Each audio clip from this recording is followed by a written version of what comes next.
चन्दमकलङ्कं गुणरयणभूषणोदयं जीवस्सपरुवणं ओच्यम्। जय बोलो सिद्धांत चक्रवर्ती आचार्य नेमिचंद्र भगवान की। जय परम पूज्य चातुर चक्रवर्ती समाधि सम्राट आचार्य शांती सागर जी महाराज। जय प्रातः स्मरणीय गुरुदेव समंत भद्रमुनि महाराज की। जय परम पूज्य आचार्य प्रवरेक्षाट सुंदर सागर जी महाराज की। जय परम पूज्य मम दीक्षा गुरु वात्सल्य सिंधु आचार्य सुयस सागर जी महाराज की जय।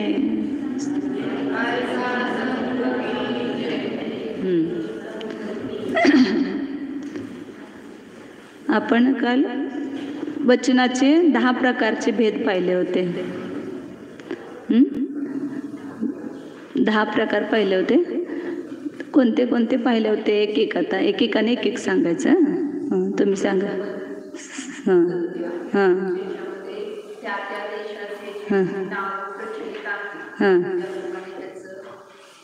सांग ना।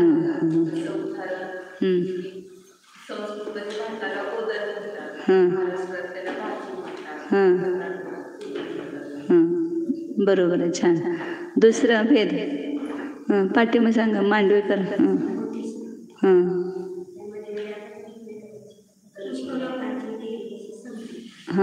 अनेक लोकांच्या संमतीने एखाद्याचं नाव प्रचलित झालं, रूढ झालं तर ते संमती सत्य आहे समजायचं।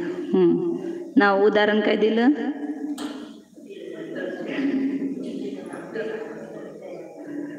देवी नसताना, पट्टमहिषी नसताना पण तिला देवी असं म्हणणं, तर सगळ्या लोकांनी म्हणून तिला देवी असं मान्य केलेलं आहे। देवी पद म्हणा किंवा एखादं तिला विशेषण, तर ते संमती सत्य आहे।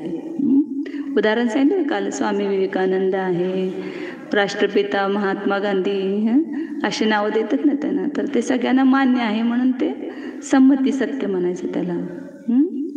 तिसरं सजल। हां हां हां मूर्तीमध्ये हे चंद्रप्रभ आहेत, म्हणजे ते असले चंद्रप्रभ वेगळे आहेत आणि त्यांची आपण काय केलं, त्याच्यामध्ये स्थापना केली, तर ते सत्य आहे। म्हणजे ते जर नसले चंद्रप्रभ तरी स्थापनेच्या अपेक्षेनं सत्य आहे, त्याला म्हणायचं स्थापना सत्य। चौथं कोणतं सांगितलं? लेजो। हां बरं आहे। हां एखाद्या व्यक्तीचं नाव ठेवलं, जिनदत्त, तो जिन्यानं दिलेलं नाही तरी सुद्धा नाव त्याचं जिनदत्त ठेवलं तरी ते सत्य आहे। पुढचं कशाला म्हटलं? रूप सत्य। एखादं नाव आपण त्याला उदाहरण काय दिलं? गोरा मनुष्य, म्हणजे त्याच्यामध्ये बाकीचे गुण असतानाही एक रूप गुणाच्या मुख्यतेनं त्याचं वर्णन केलं। हिरवा पोपट आहे, कावळा काळा आहे, सोनं पिवळा आहे, असं जे म्हटलं तर ते रूप सत्य आहे। पुढचं सत्य पाठीमाग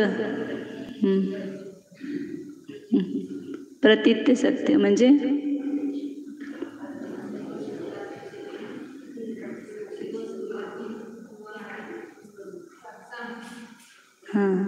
आपल्या मनाने सांगायचं, ऐकताना आपण ग्रहण केलेलं असते की नाही, त्याच्यावरनं शब्दशः नाही सांगितलं तरी भाव लक्षात घेऊन त्याचं सांगायचं। अपेक्षेनं सत्य, म्हणजे दुसऱ्या वस्तूच्या अपेक्षेनं दुसऱ्या वस्तूचं कथन करणं। जसे लांब आहे, गिड्डा आहे, रुंद आहे, विस्तृत आहे, असं ते दुसऱ्याच्या अपेक्षेनं सांगितलं जातं। तर पुढचं व्यवहार सत्य होते ते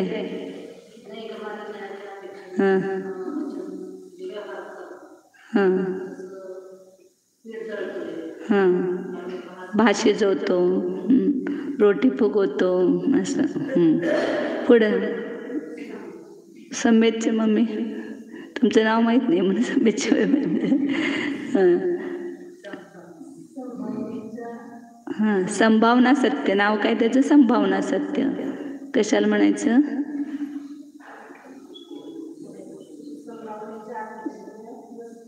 हां, म्हणजे एखाद्यामध्ये असणारी शक्तीचं वचन, म्हणजे त्याचं तो करू शकतो हे सांगणं.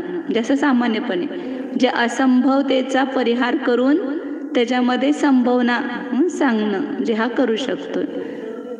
त्याला क्रियेची अपेक्षा नाही, क्रिया करेल असं नाही, परंतु त्याच्यामध्ये असणारी शक्ती सांगितली जाते.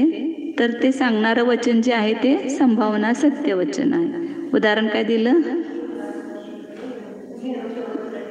हां, जंबूद्वीप पलटण्याची शक्ती आहे, किंवा प्रत्येक वरच्या इंद्रामध्ये ती शक्ती वाढत जाते. असं ते सगळं येतं शास्त्रामध्ये वर्णन.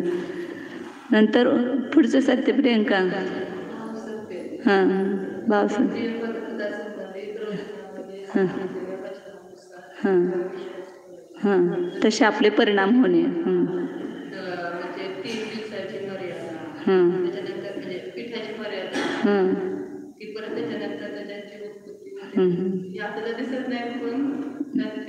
ते आगमाच्या द्वारे सांगितलेलं ते सत्य आहे, आपल्याला दिसत नसेल. किंवा पापाचं त्यागरूप वचन सांगितलं, विधी निषेधरूप वचन, हे करा हे करू नका असं सांगितलं. तर ते सगळं भाव सत्य आहे. आणि 10वं सत्य कोणतं सांगितलं? ओके. हां हां हां, सागरोपम. त्याच्यासारखं म्हणून त्याला मोजण्याचं साधन आहे. हे 10 प्रकारचं सत्य सांगितलं. आणि हे 10 प्रकारचे सत्यवचन बोलण्यामध्ये जी प्रवृत्ती होते ती सत्यवचनाची प्रवृत्ती झाली. आणि त्याच्याद्वारे जो योग होतो त्याला काय म्हटलं? सत्यवचन योग. तर सत्यवचनाचे योग हे सांगितले भेद. आता पुढचं आहे 225 नंबरची गाथा आहे. 24 नंबरच्या गाथेमध्ये पण ते 3 दृष्टांत सांगितले. हां, झालं की ते पण पूर्ण. तर 225 नंबर गाथा आहे. असत्यामध्ये काय भेद नाही केलेले इथं. असत्याचे पण आहेत काय काय भेद शास्त्रामध्ये सांगितलेले. विरुद्ध म्हणजे असत्य करायचं नाहीत. जे सत्य नाही, या 10 पैकी कुठलं नाही ते सगळं असत्य म्हणायचं. हां, त्याचे पण भेद आहेत खरं तर, माझ्या नाही लक्षात. धवलामध्ये वगैरे सांगितलेत. असत्य वचन, नंतर उभय वचन तर सांगितलं होतं आपण. सत्य आणि असत्य दोन्ही मिश्र ज्याच्यामध्ये आहे. म्हणजे एकापेक्षेनं सत्य आणि एकापेक्षेनं असत्य दोन्ही पण आहे, ते त्याला म्हणायचं उभय. आणि चौथा आहे अनुभय. तर त्या अनुभय वचनाचे भेद आता पुढं 2 गाथेच्या द्वारे सांगतात आपल्याला. 225 आणि 226 गाथेमध्ये ते म्हणूया गाथा. आमंतणे आणमणी याचणीया पुच्छणीय पण्णवणी पच्चखाणी संशय वयणी इच्छानुलो माय.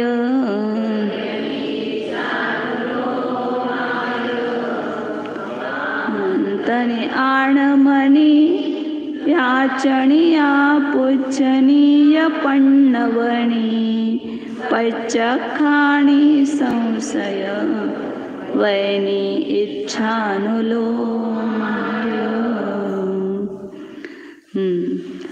अनुभय वचनाचे भेद सांगतायत.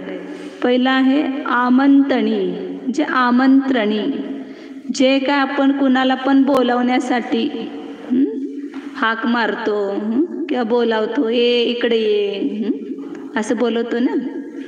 तर हे सगळे आमंत्रण भाषा, किंवा तुम्ही आमच्या घरी या, आमंत्रण देते दुसऱ्यांना.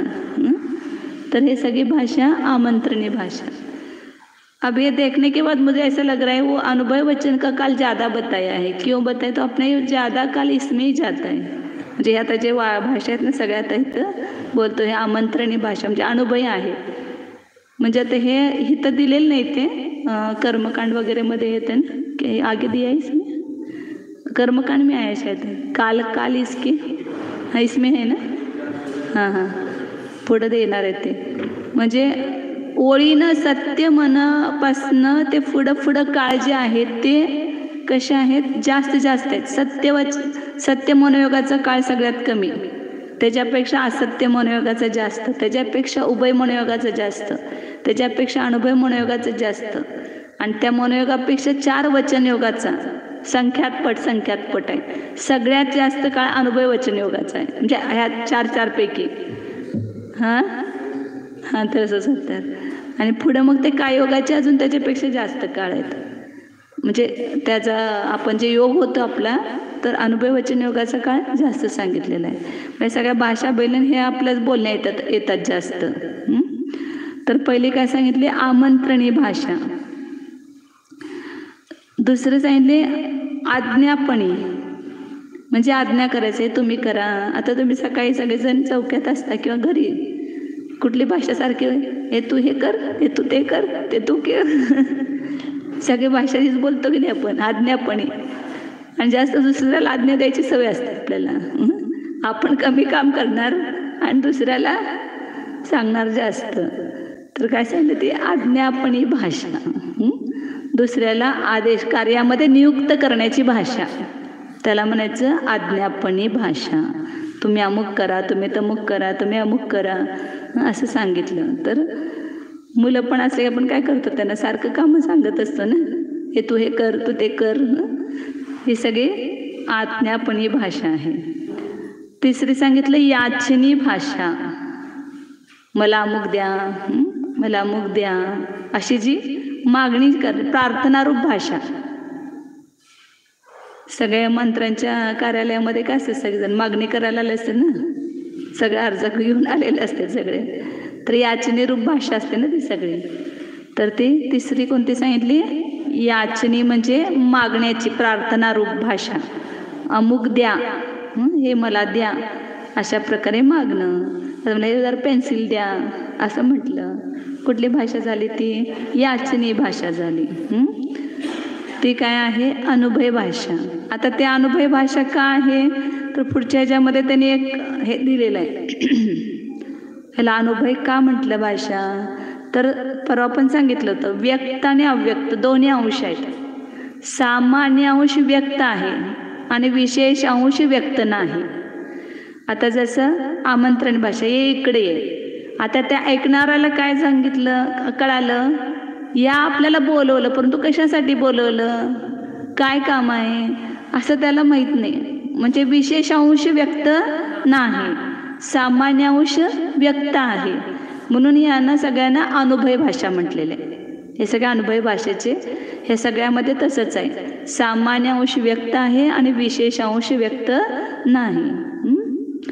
हे पुढच्या गाथेत त्याने ते कारण दिलेलं आहे. पुढं नंतर सांगितलं की हे मला द्या, याचनी झाली. चौथा आहे आपृच्छणी. आपृच्छणी प्रश्नरूप भाषा.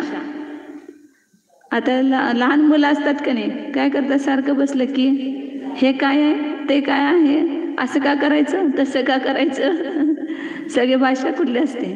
आणि आज ह्या पंचम काळात तर प्रश्नच जास्त विचारतात लोक. प्रश्नरूप भाषा जास्त आहे सगळे. म्हणून काय सांगितलं, प्रश्न विचारण्याची भाषा, त्याला म्हणायचं आपृच्छणी. हे काय आहे, हे कसं आहे, कशामुळं आहे, असे सगळे प्रश्न विचारणं, तर ती आपृच्छणी भाषा आहे. नंतर सांगितलं 4 झालं ना, आमंत्रणी, आज्ञापनी, याचनी, आपृच्छणी. 5वी आहे प्रज्ञापणी. म्हणजे मी काय करू, विनंती. असं आता आपण असतं ना, आता मी काय करू म्हणजे काय काम करू, असं त्यांना विज्ञान रूप भाषा, विनंती रूप भाषा. मी आत येऊ का, विनंती रूप भाषा झाली ना. मी काय करू, मला काय केलं पाहिजे, अशा प्रकारचं विज्ञान रूप भाषा, विनंती रूप भाषा, त्याला म्हणायचं प्रज्ञापणी. म्हणजे थोडंसं फरक आहे, लक्षात राहत नाही, कधी कधी विसरून जातो आपण, आम्ही पण विसरतो ते पुन्हा थोडं लक्षात राहतात. आमंत्रणी, प्रश्न विचारणं, संशय, हे लक्षात राहतं. पण आज्ञापणी आणि प्रज्ञापणीमध्ये आज्ञापणीमध्ये काय आहे, दुसऱ्याला कार्यामध्ये नियुक्त करण्याची भाषा, तुम्ही हे करा ते करा वगैरे. आणि प्रज्ञापणीमध्ये स्वतः आपण दुसऱ्याला विनंती करणं, मी आता काय करू, मी आत येऊ का, मी अमुक करू का, किंवा शिक्षकांना वगैरे आपण विनंती करतो. तर ती सगळी काय आहे, प्रज्ञापणी भाषा आहे. पुढं 95 झालं पच्चक खाणी म्हणजे प्रत्याख्यान, मी अमुक वस्तूचा त्याग करतो. अशा प्रकारची त्यागरूप भाषा, कुठल्या तरी वस्तूला सोडण्याची भाषा, त्याला म्हणायचं प्रत्याख्यानी. मी याचा त्याग करतो, मी त्याचा त्याग करतो, मी उद्या उपास करतो त्यागाची भावना. तर ते काय झालं तिथं, ती प्रत्याख्यानी भाषा आहे. नंतर पुढं सांगितलं संशय वचनी, संशयात्मक भाषा, असं आहे की तसं आहे, हे बगड्यांची पंक्ती आहे की पताका आहे, दोरी आहे की साप आहे, हा स्थाणू आहे की पुरुष आहे. अशा प्रकारे संशयरूप वचन, त्याला म्हणायचं. याच्यामध्ये म्हणजे प्रत्येकामध्ये बघा, संशयामध्ये सुद्धा सामान्य अंश व्यक्त असतोय, परंतु विशेष तिथं निर्णय झालेला नाही, हे आहे की ते आहे असं. त्यामुळे विशेषाचा तिथं निर्णय नसतो, म्हणून विशेष अंश व्यक्त नाही आणि सामान्य अंश व्यक्त आहे. हां, सामान्य म्हणजे दोघांच्या मध्ये सेम जे असतं सदृशता ते व्यक्त आहे ना, परंतु त्याच्यातलं जे विशेष प्रत्येकाचं लक्षण आहे ते व्यक्त नाही. दोघांच्या मध्ये पांढरेपणा, बगळा आणि पताका यामध्ये दोघांमध्ये पांढरेपणा, दोघंही असे लटकत असलेले म्हणा, ते समानता आहे त्याच्यामध्ये, तो सामान्य अंश त्याला व्यक्त आहे, म्हणून संशय वचन आहे त्याचं. संशयाचं कारण सुद्धा सांगितलंय ना, हे तिथं सदृशतेचं ज्ञान झालेलं आहे, परंतु त्याच्यामध्ये असणार जे विशेष लक्षण आहे त्याचं ज्ञान नाही, त्यामुळे संशय उत्पन्न होतो. पुढे सांगितलं इच्छानुलोमा, इच्छानुलोमा म्हणजे इच्छा प्रगट करणारी भाषा, मी असं करावं, मी हे करू का. मुझे ऐसा लगा कि विद्यार्थचा प्रयोग करते ना, आज्ञार्थ और विद्यार्थ सब अनुभव भाषा में आ जाएगा. जे आपण काळ करतो ना ह्याच्यामध्ये, वर्तमान काळ, भूतकाळ, आज्ञार्थ, विद्यार्थ, तर आज्ञार्थ आणि विद्यार्थाचा सगळा प्रयोग सगळा अनुभव भाषामध्ये येणार. त्याने असं करावं, त्याने अमुक करू नये, अशा प्रकारे विद्यार्थ्यामध्ये अर्थ करतो ना आपण, माझी अशी इच्छा आहे असं म्हणतो. तर इच्छा प्रगट करणारी भाषा ती इच्छानुलोमी भाषा. आणखीन सुद्धा भेद होऊ शकतात, म्हणून ते च शेवटी लिहिलं ना, त्या च शब्दावरून च म्हणजे आणि असा अर्थ होतोय संस्कृतमध्ये. य लिहिलं ना, इच्छानुलोमाय, तर या य वर्ण त्या च वर्ण अजून आणखीन सुद्धा ह्याच्या आणखीन भेद होऊ शकतात अनुभव भाषेचे. हे एक आपल्याला उदाहरणार्थ दिलं. जिथं जिथं दोन सामान्य अंश व्यक्त आणि विशेष अंश व्यक्त नाही, ती सगळी भाषा अनुभव भाषा येते. हे 8 प्रकार सांगितले इथं. आता अजून एक 9वी सांगितलेलं आहे, पुढच्या गाथेमध्ये सांगतात. 226 गाथा.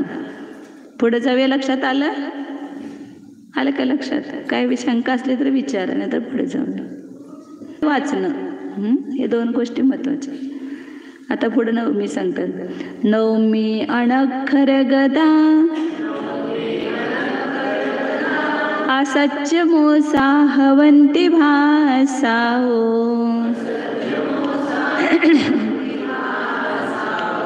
सोदाराणं जम्मा वत्तावत्तंस संजनया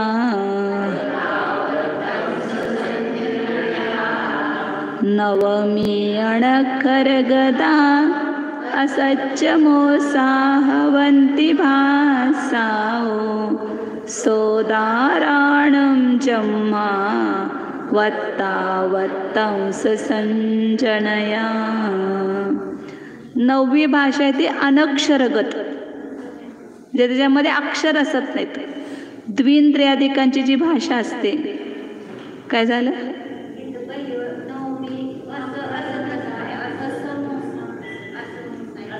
कुठं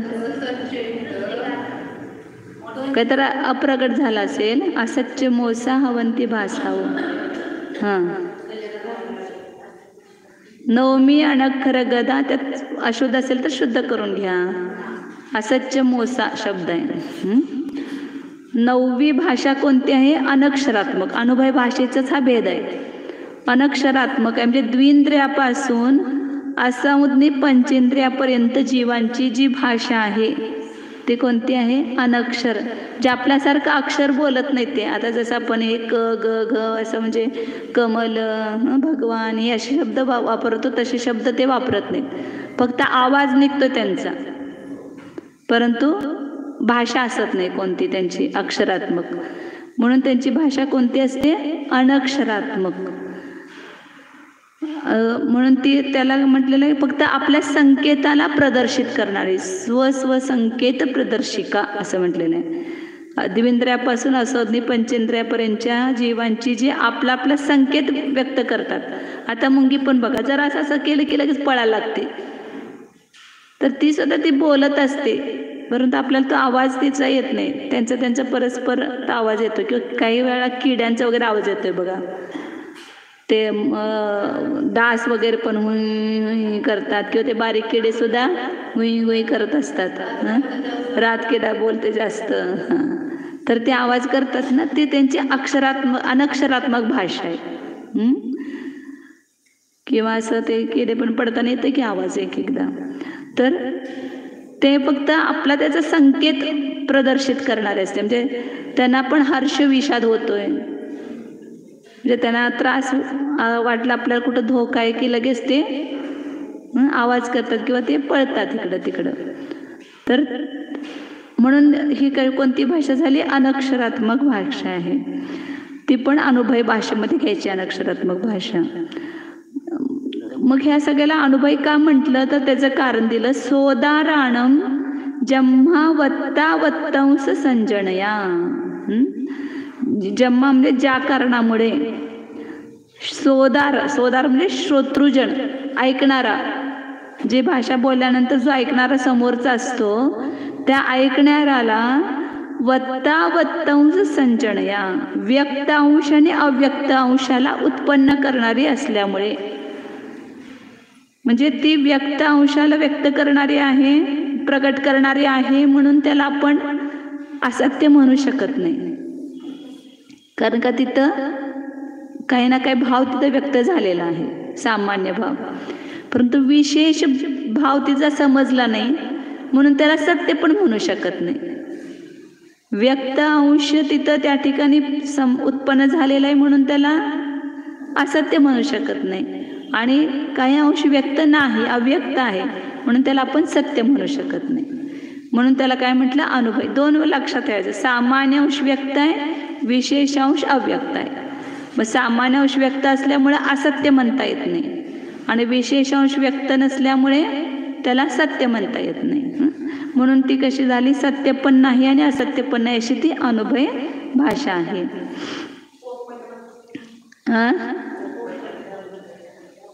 पोपटाची ते अक्षरात्मक असू शकते की त्यांची भाषा. ते संज्ञी पंचेंद्रिय पर्याप्त जीव आहे ना, असंज्ञी पंचेंद्रियापर्यंतचे सांगितले तिथं. जे अनक्षरात्मक असेल ते अनुभवमध्ये येणार.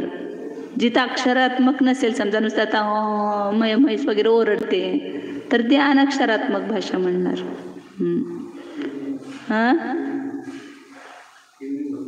केवली भगवान कभी अभी बोलणार. तर केवली भगवंतांची जी भाषा आहे ना, त्याला पण अनुभवी म्हटलेलं आहे. कारण का तिथं सुद्धा त्यांची आपण बोलतो तसं बोलत नाहीत केवली भगवान. फक्त त्यांची पण ओंकार ध्वनी निघते, बीजाक्षरात्मक असते. म्हणून त्या ठिकाणी त्यांची पण भाषा काय सांगितली? अनुभय भाषा. पुढच्या ह्याच्यात बहुतेक देणार आहे ते. आगे की इसमें देने वाले हैं, आगे की गाथा में आएगा वो.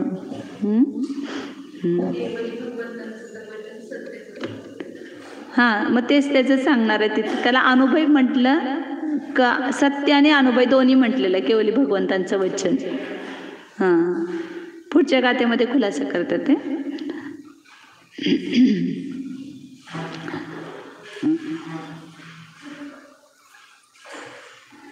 तिथं प्रश्न केला, अनक्षरात्मक भाषा व्यक्त अर्थाचा अंशाला प्रकाशित करीत नाही, मग त्याला अनुभव रूप तर कसं म्हणायचं? अनुभव रूप कशी होऊ शकते?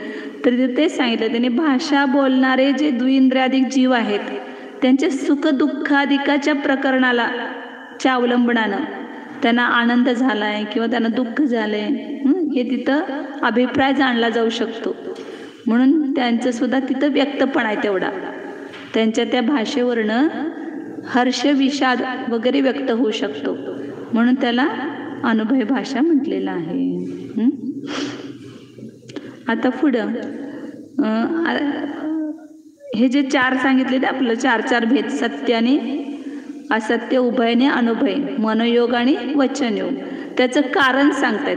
कुठल्या योगाचं काय कारण आहे ते सांगतात पुढे 227 गाथेमध्ये. 2 गाथेमध्ये आता अनुभय वचन योगाचं वर्णन केलं. आता पुढे ह्या चारही योगांचं कारण काय ते सांगतायत. मनवयनाणं मूल निमित्तं खलु पुण्यदेह उदओदु,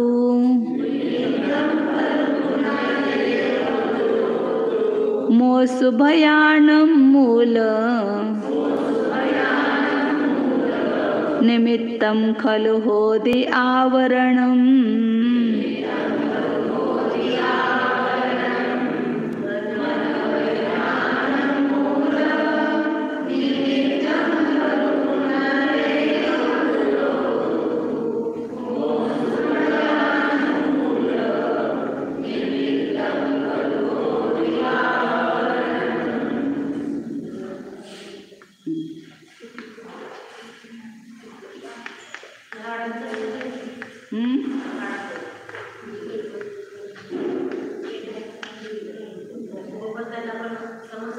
काय?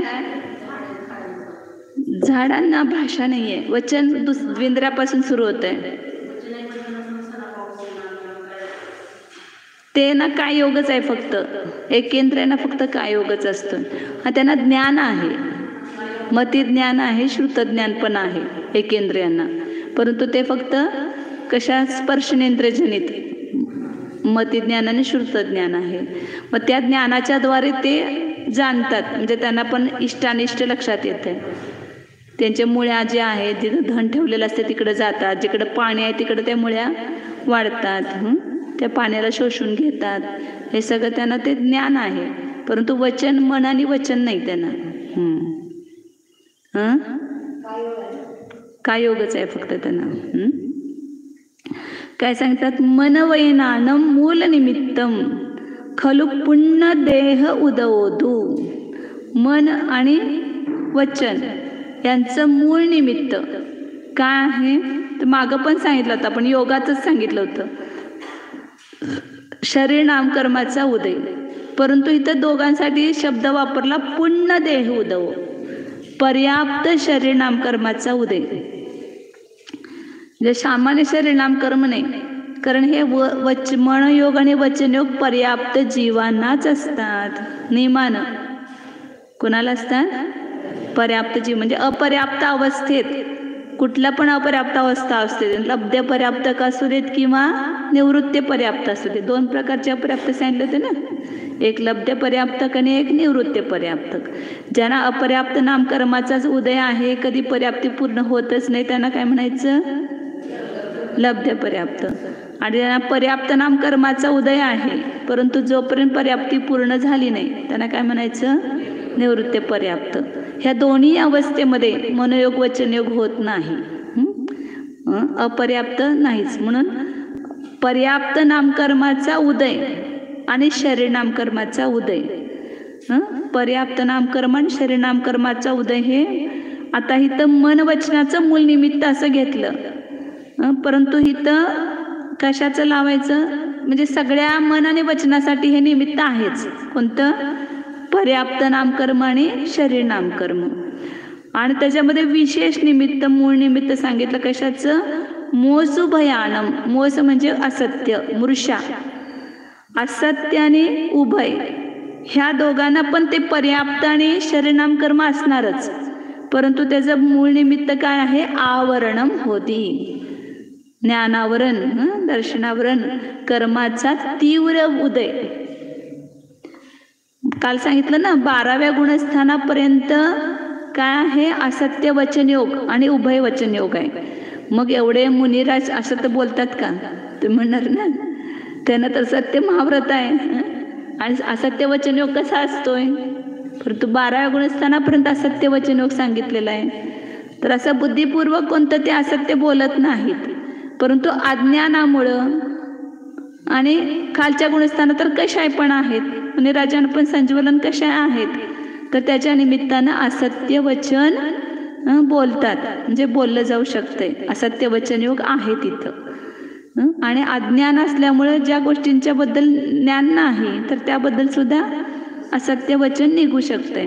म्हणून तिथं सांगितले की आवरण कर्म हे असत्य वचनासाठी आणि उभय वचनासाठी. उभयमध्ये पण असत्य मिसळलेलं आहे ना, त्यासाठी आवरण कर्माचा तीव्र उदय लावायचं. सामान्य उदय तर सदैव आहे, मग सदैव असत्य बोलतो का? नाही. मंद उदय असेल त्यावेळेला सत्य आणि अनुभय वचनयोगाच्या वेळेला मंद असणार उदय ज्ञानावरण कर्माचा. आणि ज्याला असत्य वचन बोललं जाईल किंवा उभय वचन, तर त्याला तीव्र कर्माचा उदय, अनुभाग उदय, ज्ञानावरण कर्माचा तीव्र अनुभागाचा उदय असणार. काय सांगितलं? बोलत नाही, परंतु अंतर्जल्प असतो ना.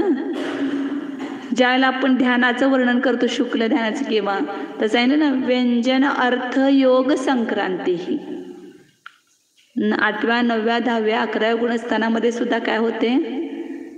त्यांची व्यंजन संक्रांती सांगितलं. व्यंजन म्हणजे शब्द आहे तिथं, तर शब्द बदलते त्यांच्या ध्यानामध्ये.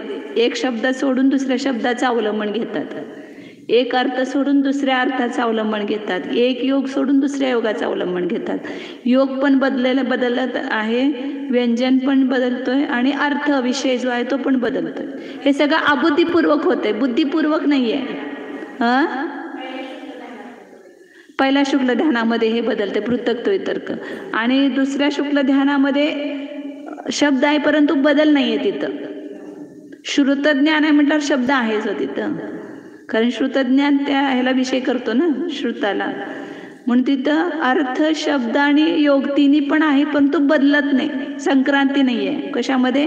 एकत्व वितर्क शुक्ल ध्यानामध्ये.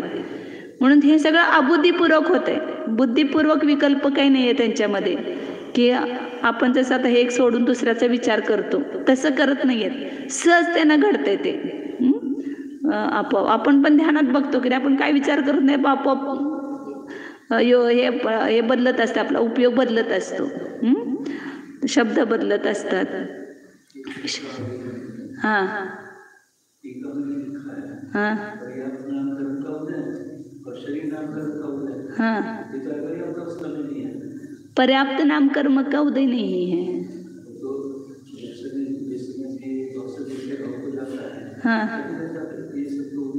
लेकिन उसमें मनोयोग वचन योग नहीं होता है ना.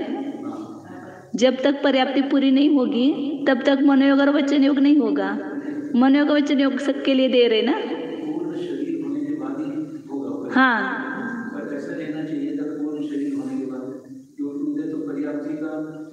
बराबर है, लेकिन निमित्त उन्होंने कहा कि वहाँ पर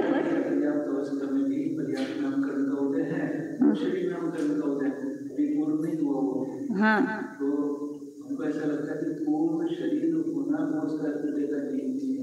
हाँ, मतलब पर्याप्त शरीर लेना मतलब पूर्ण होने के बाद लेना, ऐसा. बरोबर आहे. इथं नुसतं उदय असून चालत नाही, ती पर्याप्ती पूर्ण व्हायला पाहिजे. जे निवृत्ती पर्याप्त अवस्थेत पर्याप्त नामकर्माचा उदय आहे, परंतु तरी सुद्धा तिथं मनोयोग वचनयोग असणार नाही. ती पर्याप्ती पूर्ण झाल्यानंतरच काय होणार त्या ठिकाणी? मनोयोग आणि वचनयोग असणार. आणि हे सगळ्यासाठी लावायचं, चारही मनोयोग आणि चारही वचनयोगासाठी पर्याप्ती होणं गरजेचं आहे, म्हणजे तिथं आवश्यक आहे. म्हणून पर्याप्त शरीराचा उदय असा दिलंय त्यांनी, म्हणजे शरीर पर्याप्त पूर्ण होणं असं घ्यायचं त्या ठिकाणी. ऐसा भी ले सकते, लेकिन उन्होंने सामान्य दिया है, लेकिन पुण्य देह उदव. उदयाचा दिया आहे मूल कारण. हां, पूर्ण देहोदय जे पर्याप्त शरीर होणं, हे शरीर पर्याप्ती पूर्ण होणं हे त्याचं कारण आहे. आणि ह्याच्यामध्ये काय सांगितलं, असत्य आणि उभय ह्याचं कारण सांगितलं आवरण, जे ज्ञानावरण आणि दर्शनाकर्माचा आवरण कर्माचं तीव्र उदय. तर तीव्र उदय शब्द नाही आहे, सामान्य दिलाय, परंतु लावून घ्यायचं तिथं, कारण उदय नाही असे 12 गुणस्थानं पण कधी होत नाही. मग सतत असत्यच वचन बोलतात असं होणार ना. परंतु जिथं मंद उदय असेल तर ते सत्याने ह्याच्यासाठी कारणच लावायचं, आणि असत्य आणि उभय बोलण्यासाठी विशेष रूपानं तिथं तीव्र आवरण कर्माचा उदय कारण आहे.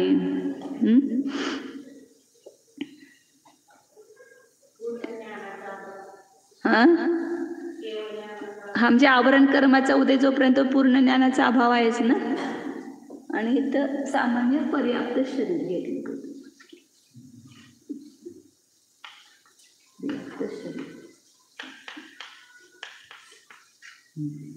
जे गातेमध्ये हे नाव सत्य आणि अनुभय हे नाव घेतलं नाही, परंतु खाली त्यांनी मोसुभयानम मूल निमित्तम आवरणम दिलंय ना, त्याच्यावरून लावायचं की वरचं सत्य मनोयोग आणि अनुभय मनोयोग, आणि सत्य वचन योग आणि अनुभय वचन योग. सत्य आणि अनुभय दोन्ही लावायचं, मनोयोग आणि वचन योग दोन्ही लिहा. आणि असत्य आणि उभय मनोयोग आणि वचन योग दोन्ही पण घ्यायचं. अपर्याप्त अवस्थेत फक्त काय योगच असतो, मनोयोग आणि वचन योग असत नाही. हे कायमसाठी नियम लक्षात ठेवायचे. असे एक एक एक तुमचे नियम पक्के होत गेले ना, मग तुम्ही कुठलं पण ग्रंथ वाचला की तिथं आपल्याला सगळं लक्षात येते. जीवकांड जर चांगलं शिकला की नाही, धवला सुद्धा तुम्ही वाचू शकताय जर चांगलं समजलं जीवकांड तर. पहिलं आणि दुसरं पुस्तक धवलाचं सगळं जीवकांडचाच विषय आहे. विशेष थोडा असते त्याच्यामध्ये माहिती सगळी, परंतु विषय हाच आहे, विस्प्ररूपणा सगळी. आता पुढं अजून एक प्रश्न शंका करायला झालं आपल्याला पण होऊ शकतोय. वास्तविक असत्य बोलण्याचं कारण मोहनीय कर्माचा उदय सांगायला पाहिजे. ते सांगितलं की दर्शन मोहनीय आणि चारित्र मोहनीय हे असत्य आणि उभय योगाचं कारण का सांगितलं नाही असं विचारलं असताना तिथं सांगितलं की मिथ्या दृष्टीप्रमाणे असं हे सम्यक दृष्टीला आणि संयताला सुद्धा तो असत्य आणि उभयोग कारण उभयोग असू शकतो. मग जर दर्शन मोहनीयचा उदय म्हटला तर मग काय होणार, असं सम्यक दृष्टीला असत्य वचन मनोयोग नाही असं होणार ना. परंतु असं सम्यक दृष्टी 4थ्या गुणस्थानामध्ये 5व्या 6व्या 7व्या गुणस्थानामध्ये सुद्धा काय आहे, असत्य मनोयोग वचनयोग आहे. आणि मग जर दर्शन मोहनीयचा उदय कारण सांगितलं तर फक्त मी त्या दृष्टीलाच राहील, मग असत्य वचनयोग आणि उभय वचनयोग किंवा मनोयोग, म्हणून तो कारण सांगितलेला नाही.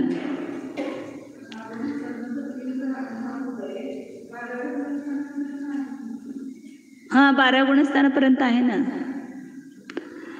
म्हणून काल आपण बघितलं की सत्य आणि अनुभय कुठपर्यंत आहे, 13व्या गुणस्थानापर्यंत आहे. त्याला काय आवरण कर्माचा उदय निमित्त नाही, म्हणून 13व्या गुणस्थानापर्यंत सत्य आणि अनुभय हे त्याचं वचनयोग आहे.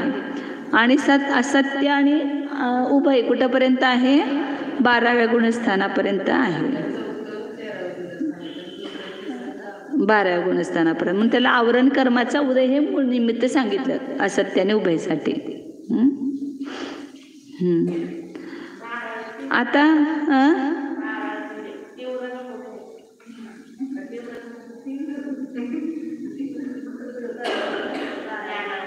हां इथं त्याने तेच खुलासा केला आहे की आवरणाचा मंद उदय असताना असत्य उत्पन्न होण्याचा अभाव असल्यामुळं मृष आणि उभय जे आहेत, असत्य आणि उभय जे आहेत, त्याला आवरण कर्माचा तीव्र अनुभाग होत आहे हे मूळ कारण आहे असं प्रगट आहे.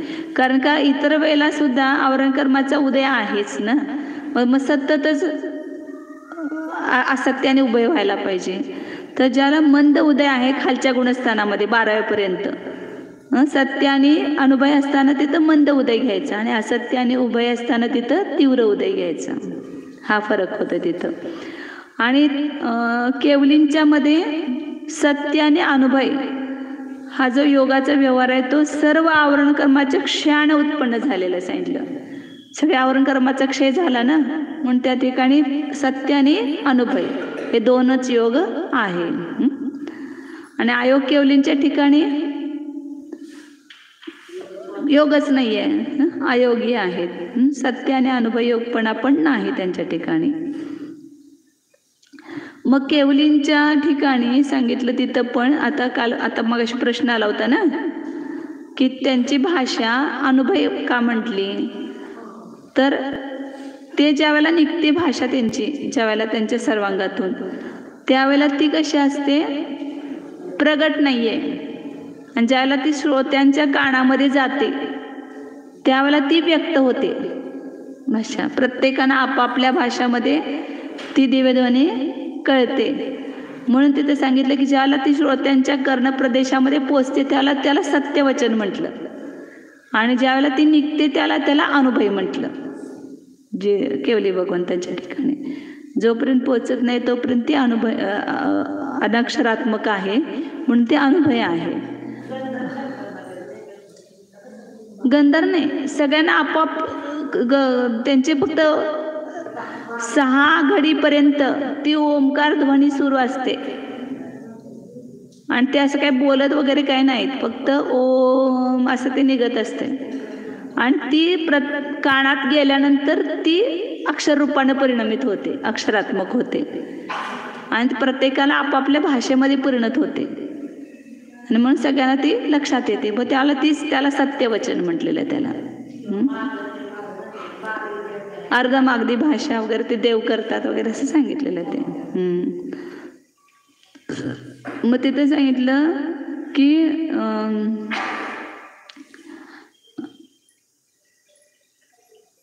ते सांगितलं श्रोतृजन अभिप्रेत अर्थेषु संशयादी निराकरणेन असं पण सांगितलं तिथं. आणि सम्यक ज्ञान जनकत्वेन सत्यवागयोगत्व सिद्धे. हे श्रोताजनांच्या मध्ये अभिप्रेत जो अर्थ आहे त्या शब्दांचा त्याच्या संबंधित संशयाला दूर करत असल्यामुळं आणि सम्यक ज्ञान उत्पन्न करत असल्यामुळं त्याला सत्यवचनपणा सिद्ध आहे. आणि हे दुसऱ्या ठिकाणी त्यांनी असा खुलासा केलाय की केवलींच्या वचनाच्या निमित्ताने श्रोत्याला पण संशयाने अनध्यवसायाची उत्पत्ती होऊ शकते. ही एक विवक्षा झाली की ती जोपर्यंत श्रोत्याच्या कानापर्यंत पोचत नाही तोपर्यंत ती व्यक्त होत नाही, म्हणून त्याला अनुभव म्हटलं. आणि दुसरी एक परिभाषा अनुभव म्हणण्याचं कारण सांगितले त्यांनी की केवली भगवंतांचं यथार्थ ज्ञान असल्यामुळे सत्यवचन योगच आहे, त्यांचा संभव आहे. परंतु केवलींच्या वचनाच्या निमित्तानं ऐकणाऱ्याला संशयाने अनध्यवसायाची उत्पत्ती होऊ शकते. कारण समशरणामध्ये असलेल्या सगळ्यांना सगळं लक्षात येते का, त्याच्यामध्ये अनेक प्रश्न उत्पन्न होतात, संशय उत्पन्न होतो. मग जी संशयाला उत्पन्न करणारी भाषा ती कोणती सांगितली, अनुभव भाषा सांगितली ना. म्हणून ती त्याला कारण श्रोता शौपशमिक ज्ञानवाला आहे, त्यामुळं त्याला ते संशय उत्पन्न करणारे असल्यामुळे त्याला अनुभव योग असं म्हटलेलं आहे केवलींचा, असं सुद्धा सांगितलं. निर्णयच झाला नाही काय म्हटलं कुणास ठाऊक, असं श्रोतांचं ऐकताना होते ना. आता मी प्रमेय करून मार्तंड वाचायला बसलो तर मी काय म्हणालेत कुणास ठाऊक.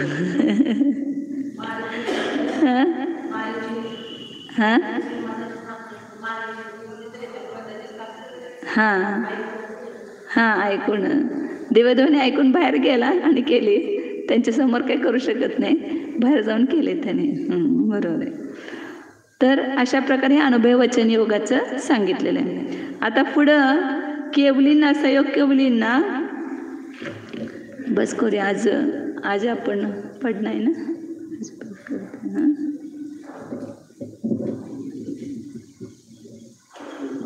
हां,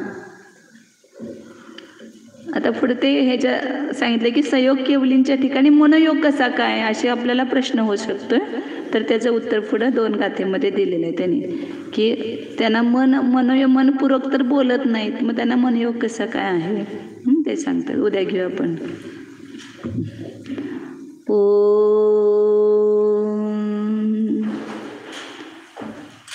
जाना हा मी शुद्ध चैतन्यमय जीवच आहे, ज्ञान दर्शन संपन्न आहे. पहा स्वतःला. हा मी योग रूप परिणमन करणारा नाहीच. योग ही कर्मोदय जनित अवस्था आहे, अवदैक भाव आहे. तो माझा स्वभाव नाही. हा मी निरुपाधी स्वरूप आहे. कर्माच्या उदयाच्या निमित्तानं होणारे भाव सगळे औपाधिक भाव आहेत, साधी शांत आहेत, क्षणिक आहेत. मी अनादि अनंत एक अखंड शुद्ध चैतन्यमय जीवच आहे. पहा अंतरंगामध्ये या मनोयोगापासून वचनयोगापासून भिन्न आपला निर्योग स्वरूपी कारण परमात्मा आहे विद्यमान.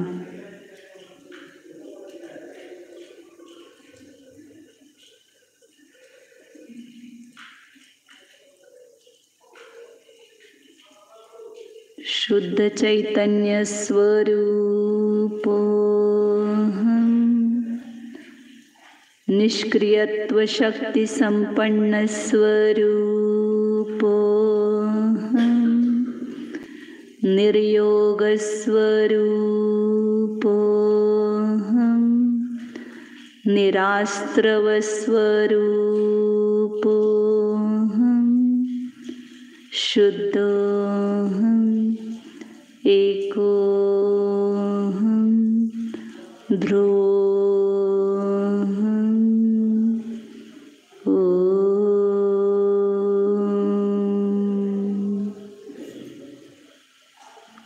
विसर्जन. नमो अरिहन्ताणं, नमो सिद्धाणं, नमो आयर्याणं, नमो उवज्जायाणं, नमो लोये सवसा.